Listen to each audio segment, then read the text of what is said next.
Armaments companies financed by Rothschild-controlled banks in Germany, France, England, and Austria bankrolled all the factions.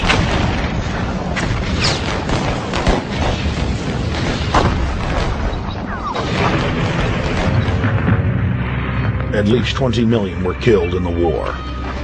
It was a conflict so terrible the people vowed to never fight again. They dubbed it the war to end all wars. Question is, why did they want war? Well, first of all, is money and power. But secondly, they wanted to create the League of Nations. They had this in their plans all along, and as a consequence, once the war was over or about to be over, they began to formulate this idea of a League of Nations so this would never ever happen again. Hundreds of years of practice made the British experts at hiding their empire behind puppet governments and councils. In the name of stopping all future conflicts, they proposed that countries would join a League of Nations. Their true intention was for the League to serve as a framework for world government. President Woodrow Wilson, who had spearheaded the establishment of the private Federal Reserve System in the United States in 1913, strongly supported the establishment of the League of Nations. Woodrow Wilson was a very naive president. He was basically a college professor that was grafted into this whole system. The League convened in Paris in 1919, but many nations recognized it as a threat to their sovereignty and refused to join. Frustrated by the U.S. Congress blocking the League of Nations, British intelligence, with the help of the Rockefeller family, set up the Council on Foreign Relations in New York City in 1921. The Council recruited the best and brightest of American life to support the growth of the Anglo-American Empire. The CFR's stated mission is to abolish all nation-states in favor of an all-powerful world government administered by a tiny elite. By 1930, the promoters of world government had split into two interlocking camps: the Fabian Socialists centered in London, and the Fascists based in Italy and Germany. National Socialism will use its own revolution for establishing a new world order. Adolf Hitler. Supporters of the fascists in the United States and England believed that the military should be used to quickly transform the world into a new world order. All the more sophisticated practitioners of globalism stated that incrementalism was the sure path to world domination. Congressional Medal of Honor winner Major General Smedley Butler went public in 1934, exposing an attempt by the robber barons to launch a military overthrow of the United States. The war hero testified to the McCormick-Dickstein Committee in Congress that some of the most powerful men in America had tried to recruit him to lead a military coup so they could set up National Socialism in the United States.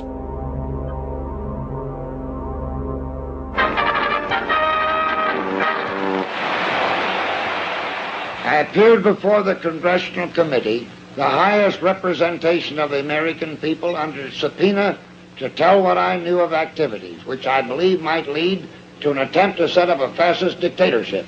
I was supposed to lead an organization of 500,000 men, which would be able to take over the functions of government. The fascists had also made deep inroads in England. Edward VIII, King of England, was forced to abdicate the throne because of his public support for Hitler.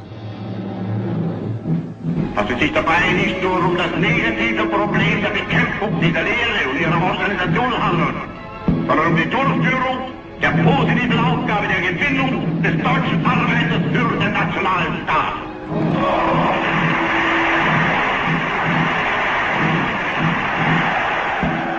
Though the German-led fascist camp was strong, the Fabian Socialist bloc was able to maintain control of the U.S., Russia, and England.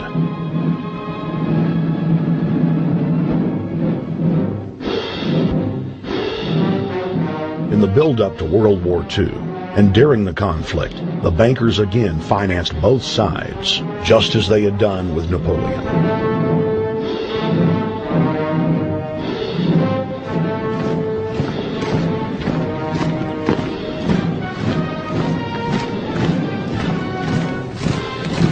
The With the rise and fall of the Third Reich, Europe lay in ruins.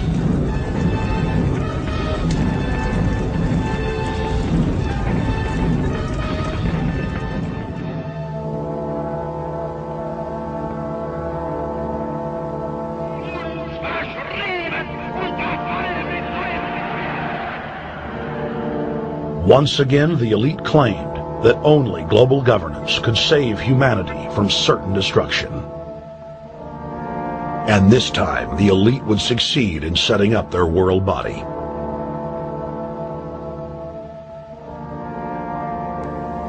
In April of 1945, at the Presidio Naval Base in San Francisco, the United Nations was founded by the victors of World War II. The United Nations complex was then built in New York City on land donated by John D. Rockefeller. Shortly after the elite established the United Nations as their base in the United States, the newly formed World Council quickly began work on the next phase in their plan, the incremental formation of continental superstates.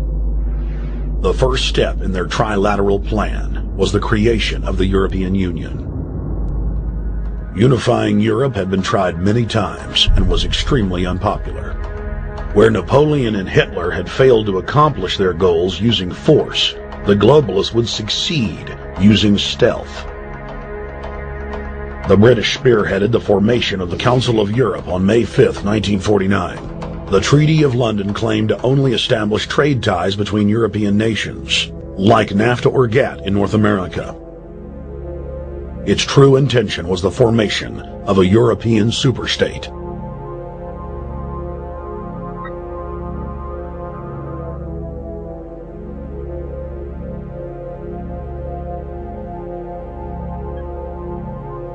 In 1954, the elite of the planet met in secret at the Bilderberg Hotel in Oosterbeek, Holland. The Bilderberg Group would later admit that their mission was the formation of the EU. Once the EU was established, under the guise of trade deals, a North American Union and Asian Union would be formed. The three interlocking superstates formed the core of the global government, while the United Nations would serve as a world regulatory and enforcement body over the Third World subregions. The Bilderberg Group consists of the heads of all of the managing roundtable groups that steer individual countries.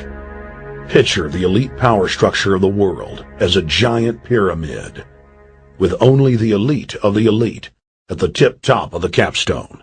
The group has been so secretive that until the mid-1980s, the controlled corporate media denied its existence.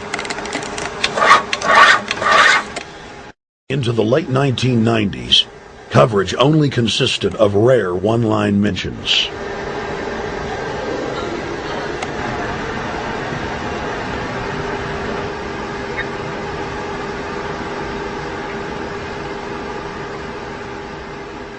With the rise of the alternative media, their stranglehold on information has begun to slip. On the outskirts of the national capital today, black limousines with darkened windows converged on a hotel where private security guards imposed ironclad control. The limos carried royalty, political power brokers, and industrial titans to a secret meeting that will last all weekend. It's known as the Bilderberg Group. Could their objective be world domination?